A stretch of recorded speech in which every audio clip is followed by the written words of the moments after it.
आज तारीख है 7 अगस्त, दिन है शुक्रवार। नमस्कार, स्वागत है आपका हमारे चैनल यूपी न्यूज लाइव पर। चलिए शुरू करते हैं आज की ताजा बुलेटिन। सबसे पहले जानेंगे खबरों की हाइलाइट्स, फिर खबरों को विस्तार से बताएंगे। तो चलिए शुरू करते हैं। यूजीसी ने देश भर की 32 फर्जी यूनिवर्सिटी की सूची जारी की, छात्रों को किया सतर्क। यूपी टीजीटी परीक्षा पर हाईकोर्ट की सख्त टिप्पणी, प्रश्न पत्र चयन प्रक्रिया पर उठाए सवाल। यूपी बोर्ड की बड़ी पहल, खिलाड़ी छात्रों को परीक्षा में शामिल कर सकते हैं 5 से 20 बोनस अंक। यूपी एसएसएससी ने तकनीकी सहायक ग्रुप सी भर्ती परीक्षा के एडमिट कार्ड किए जारी। सीतापुर के स्कूल में मिड डे मील पर बवाल, सब्जी में सिर्फ पानी, वीडियो वायरल। चलिए अब खबरों को विस्तार से बताते हैं, लेकिन उससे पहले अगर आप कोई भी खबर चलवाना चाहते हैं हमारे चैनल पर या फिर कोई एडवर्टीजमेंट चलवाना चाहते हैं तो उसके लिए आप हमें डायरेक्ट डीएम कर सकते हैं और हमारे चैनल को सब्सक्राइब करना बिल्कुल भी मत भूलिए। फिलहाल के लिए चलिए खबरों को विस्तार से बताते हैं। यूजीसी ने देश भर की 32 फर्जी यूनिवर्सिटी की सूची जारी की, छात्रों को किया सतर्क। विद्यालय विश्वविद्यालय अनुदान आयोग यानी यूजीसी ने देश भर में संचालित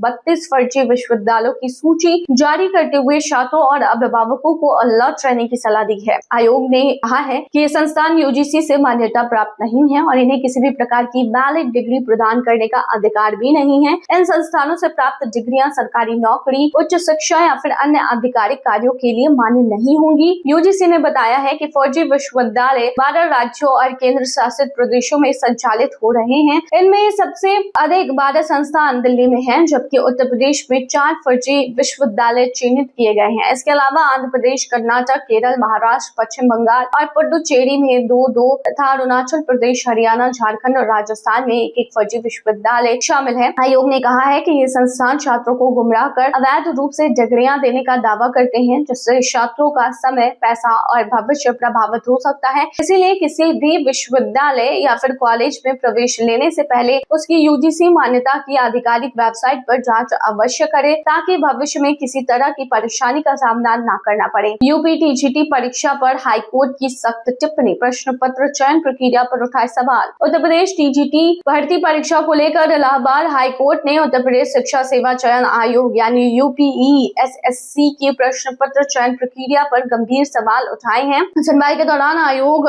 ने अदालत को बताया है कि अलग अलग एजेंसियां प्रश्न पत्र के 2-2 सेट तैयार करती हैं, जिनमें से आयोग के अध्यक्ष रैंडम तरीके से एक सेट का चयन करते हैं। इस पर हाईकोर्ट ने हैरानी जताते हुए पूछा कि केवल रैंडम चयन से प्रश्नों की क्वालिटी और शुद्धता कैसे सुनिश्चित की जा सकती है। अदालत ने यह भी कहा है कि यदि परीक्षा में बड़ी संख्या में प्रश्न पत्र गलत पाए जाते हैं तो अभ्यर्थियों का भविष्य प्रभावित होता है। मामले में याचिकाकर्ताओं ने दावा किया है कि परीक्षा के 125 प्रश्नों में से 33 प्रश्न गलत या पाठ्यक्रम से बाहर से थे। इस पर आयोग ने कहा है कि गलत प्रश्नों के अंक अन्य प्रश्नों में समान रूप से बांट दिए जाते हैं और प्रश्न तैयार करने वाली एजेंसी पर प्रत्येक गलत प्रश्न के लिए जुर्माना लगाने का प्रावधान है। हालांकि कोर्ट ने पूछा कि केवल जुर्माना ही क्यों, ऐसी एजेंसियों के खिलाफ सख्त कार्रवाई और उन्हें ब्लैकलिस्ट करने की व्यवस्था क्यों नहीं है। अदालत ने आयोग को निर्देश दिया है कि विवादित प्रश्नों से संबंधित पूरी जानकारी याचिकाकर्ता को उपलब्ध कराई जाए और भविष्य में प्रश्न पत्र तैयार करने की प्रक्रिया को अधिक पारदर्शी और त्रुटि रहित यानी बिना गलतियों के बनाया जाए। मामले की अगली सुनवाई 1 सितंबर को होगी। यूपी बोर्ड की बड़ी पहल, खिलाड़ी छात्रों को परीक्षा में मिल सकते हैं 5 से 20 बोनस अंक। बता दें कि उत्तर प्रदेश माध्यमिक शिक्षा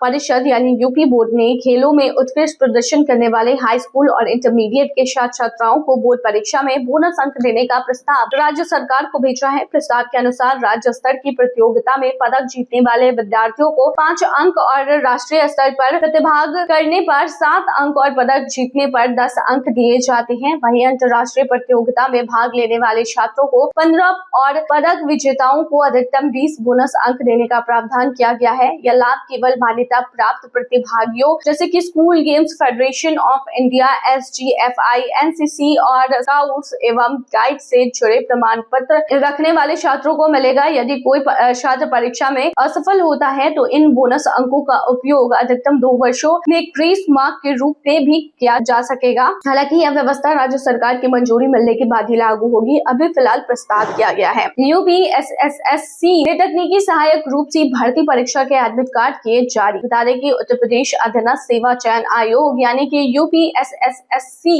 ने कृषि तकनीक सहायक ग्रुप सी भर्ती मुख्य परीक्षा के लिए एडमिट कार्ड जारी कर दिए हैं। जिन अभ्यर्थियों ने इस भर्ती के लिए आवेदन किया है वे आयोग की आधिकारिक वेबसाइट पर जाकर अपना रजिस्ट्रेशन नंबर और जन्म तिथि दर्ज कर प्रवेश पत्र डाउनलोड कर सकते हैं। यह मुख्य परीक्षा परीक्षा 9 अगस्त 2026 को आयोजित होगी। आयोग ने उम्मीदवारों को सलाह दी है कि वे परीक्षा केंद्र पर समय से पहले पहुंचे और अपने साथ एडमिट कार्ड के अलावा एक वैलिड फोटो पहचान पत्र अवश्य लेकर जाएं। प्रवेश पत्र में परीक्षा केंद्र, रिपोर्टिंग समय और परीक्षा से जुड़े सभी आवश्यक निर्देश दिए गए हैं। अभ्यर्थियों को सलाह दी गई है कि वे एडमिट कार्ड पर दर्ज सभी जानकारियों की पहले ही जांच कर लें और किसी भी त्रुटि की स्थिति में आयोग से तुरंत संपर्क करें। सीतापुर के स्कूल में मिड डे मील पर बवाल, सब्जी में सिर्फ पानी, वीडियो वायरल। उत्तर प्रदेश के सीतापुर जिले के महमूदाबाद क्षेत्र स्थित प्राथमिक विद्यालय छंगावपुर का एक वीडियो सोशल मीडिया पर तेजी से वायरल होने के बाद शिक्षा विभाग हरकत में आ गया है। वीडियो में बच्चों को परोसी जा रही मिड डे मील की सब्जी में पानी अधिक और सब्जियां बेहद कम दिखाई दे रही हैं, जबकि कुछ बच्चों ने भोजन की क्वालिटी को लेकर शिकायत भी की है। ग्रामीणों और अभिभावकों का आरोप है कि स्कूलों में लंबे समय से बच्चों को इसी तरह का भोजन दिया जा रहा है, लेकिन शिकायतों के बावजूद स्थिति में सुधार नहीं हुआ है। मामले की जानकारी मिलने पर बेसिक शिक्षा अधिकारी ने स्कूल पहुंचकर जांच की है और प्रारंभिक कार्रवाई के तहत विद्यालय की एक शिक्षिका को वहां से हटाकर दूसरे विद्यालय से संबंध कर दिया है। वहीं प्रधानाध्यापिका को निलंबित कर दिया गया है और पूरे मामले की विस्तृत जांच के आदेश दिए गए हैं। जिला प्रशासन ने कहा है कि यदि जांच में किसी भी स्तर पर लापरवाही या फिर अनियमितता सामने आती है तो जिम्मेदार लोगों के खिलाफ सख्त कार्रवाई की जाएगी। पवन सिंह के फिल्म वांटेड के निर्माता 78 लाख की धोखाधड़ी मामले में गिरफ्तार। बता दें कि भोजपुर सुपरस्टार पवन सिंह की फिल्म वांटेड के निर्माता जसवंत कुमार को 78 लाख रुपए की कथित धोखाधड़ी के मामले में उत्तर प्रदेश पुलिस ने मुंबई से गिरफ्तार किया है। बता दें कि पुलिस के अनुसार निर्माता पर आरोप है कि उन्होंने फिल्म निर्माण में निवेश कराने के नाम पर एक निवेशक से 78 लाख रुपए लिए थे और तय समझौते के बावजूद न तो निवेश की रकम लौटाई गई और न ही लाभ में हिस्सेदारी दी गई। पीड़ित की शिकायत पर वाराणसी के चोलापुर थाने में मामला दर्ज किया गया था। जांच के दौरान आरोपी के सहयोग नहीं करने पर अदालत ने उनके खिलाफ गैर जमानती वारंट जारी किया, जिसके बाद यूपी पुलिस ने मुंबई के अंधेरी पश्चिमी स्थित वीरा देसाई रोड इलाके से उसे गिरफ्तार कर लिया। ट्रांजिट रिमांड मिलने के बाद आरोपी को आगे की पूछताछ के लिए उत्तर प्रदेश लाया जा रहा है। पुलिस का कहना है कि मामले की जांच जारी है और जांच में सामने आने वाले तथ्यों के आधार पर आगे की कानूनी कार्रवाई की जाएगी। योगी सरकार का बड़ा फैसला, मदरसा शिक्षकों के वेतन भुगतान पर बदली व्यवस्था।